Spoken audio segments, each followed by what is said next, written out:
Expediente Reddit, la sombra del faro. La última transmisión de Michael Brannan llegó a través de un post anónimo en Reddit. Una confesión que nadie quería creer, pero que muchos no pudieron ignorar. El guardafaro había desaparecido, y lo único que quedaba era su historia, un relato de horror que comenzó con un simple turno de vigilancia en el faro más maldito de la costa de Massachusetts.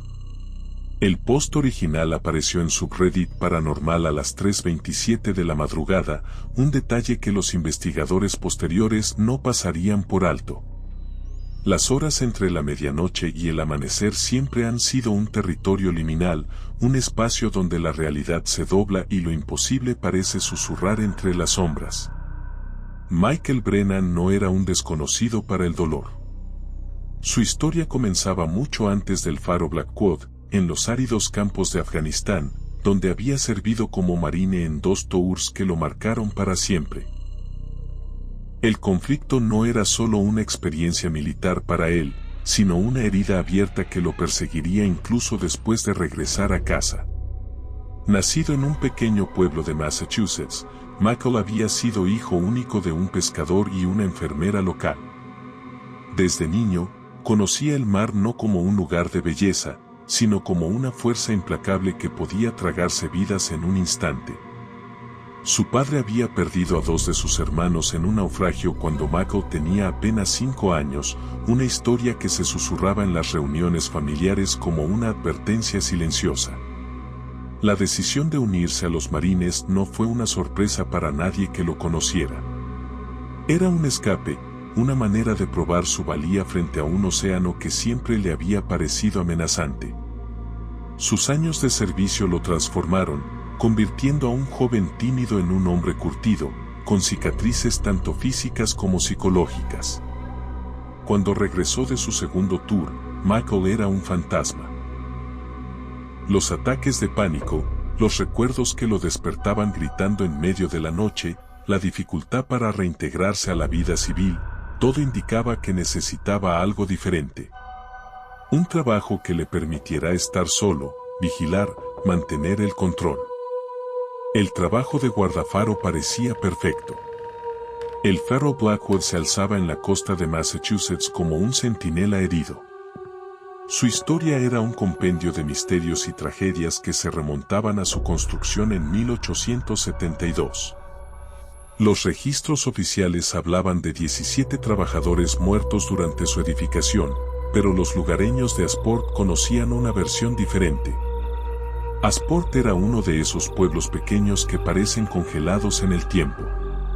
Casas de madera desgastada por el salitre, muelles que se hundían lentamente en el océano, un puñado de familias que habían vivido allí durante generaciones. El tipo de lugar donde los secretos se guardan por décadas, donde las historias se transmiten en susurros durante las noches de invierno. Los más ancianos del pueblo recordaban historias sobre el territorio antes de la construcción del faro. Hablaban de rituales antiguos realizados por los primeros colonos, ceremonias extrañas destinadas a mantener a raya algo que no debería existir.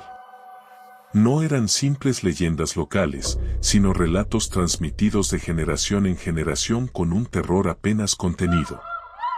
El proceso de selección para el puesto de guardafaro había sido sorprendentemente simple.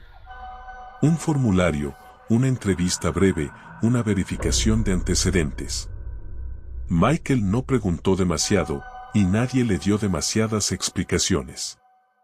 Algo en su mirada, curtida por años de conflicto, parecía decir que estaba preparado para cualquier cosa. Su primer mes en el faro transcurrió con una calma engañosa. Las noches largas se sucedían una tras otra, interrumpidas únicamente por el movimiento mecánico de la luz que barría el océano. Michael mantenía la estructura impecable, realizaba sus rondas con la precisión de un reloj suizo, documentaba cada detalle en informes meticulosos. El faro era una estructura imponente. Construido con piedras grises traídas de canteras locales, sus muros tenían más de 3 metros de grosor en algunas partes. Una escalera de caracol de hierro forjado conducía a la cámara de la luz, donde un mecanismo de precisión alemana hacía girar el faro cada pocos minutos. Pero algo cambiaba cada noche. Al principio fueron sonidos sutiles.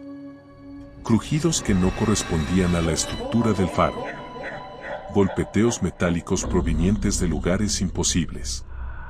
Michael los atribuyó al viento, a la humedad, a la estructura antigua. Pero en el fondo de su mente, un antiguo entrenamiento de supervivencia le susurraba que algo no estaba bien. Las sombras fueron lo siguiente. No eran sombras normales. Se movían de manera independiente, serpenteando por las paredes como si tuvieran voluntad propia.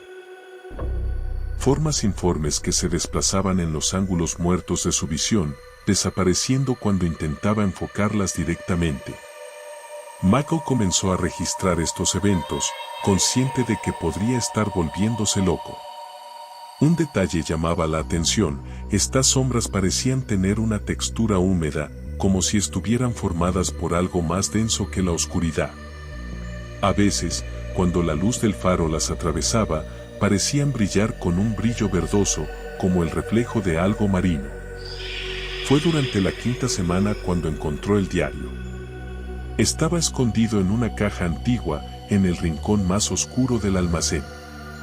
Un documento amarillento, con bordes quemados, que parecía haber sobrevivido a algún tipo de desastre. Las primeras páginas estaban escritas con una caligrafía irregular, casi frenética. No son humanos. Dios nos libre, no son humanos. Esa era la primera anotación legible. El diario pertenecía al primer guardafaro, fechado en 1873. Describía encuentros con criaturas que no encajaban en ninguna clasificación zoológica conocida. Seres que emergían del mar, que cambiaban de forma, que se alimentaban del miedo humano como si fuera su sustento primordial. Las anotaciones se volvían cada vez más delirantes. Hablaban de un pacto antiguo, de sacrificios realizados por los colonos para mantener a raya a algo que amenazaba con destruir todo a su paso. Rituales oscuros donde se ofrecían vidas para calmar a una entidad marina que no respondía a ninguna descripción mitológica conocida. Según el diario, los primeros colonos habían llegado a un acuerdo con algo que habitaba en las profundidades.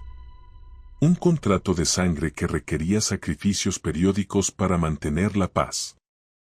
No eran historias de sirenas o monstruos marinos tradicionales, sino algo mucho más oscuro, mucho más antiguo. Mako sabía que algo vendría esa noche. La niebla se había vuelto más densa de lo habitual. La luz del faro apenas atravesaba unos metros, creando un mundo reducido a círculos de claridad rodeados por una oscuridad absoluta. Los sonidos habían cambiado. Ya no eran golpeteos. Ahora eran susurros. Susurros en un idioma que ningún ser humano debería entender. Voces que parecían provenir de las profundidades del océano, una lengua antigua que resonaba con un eco húmedo y putrefacto. Sonidos que no pertenecían a este mundo, que hacían que la realidad misma pareciera quebrarse en los bordes. Lo que sucedió esa noche está entre lo inexplicable y lo aterrador. Mako no solo vio a las criaturas. Se convirtió en parte de su historia. Las investigaciones posteriores revelarían detalles perturbadores. Los registros de naufragios en esa zona no eran simples accidentes marítimos. Eran patrones, sacrificios periódicos realizados por algo que reclamaba su tributo desde las profundidades. Sandra Reyes, una periodista especializada en historias inexplicables, fue la primera en conectar los puntos. El post anónimo, los registros históricos, los informes de desapariciones. Algo más grande se ocultaba tras el faro Blackwell. Su investigación reveló una red de historias similares. No solo en Asport, sino en varias comunidades costeras de Nueva Inglaterra. Desapariciones periódicas, leyendas locales que hablaban de entidades marinas, rituales ancestrales para mantener un equilibrio frágil. Los habitantes de Asport guardaban silencio cuando se les preguntaba. Sus miradas esquivaban cualquier interrogatorio, como si mantener el secreto fuera una forma de supervivencia. El faro siguió en pie, testigo silencioso de historias que jamás serían completamente reveladas. Los últimos registros oficiales indicaban simplemente que McO'Brannan había abandonado su puesto sin explicación. Nadie ha vuelto a ocupar ese trabajo desde entonces. Nadie, excepto las sombras.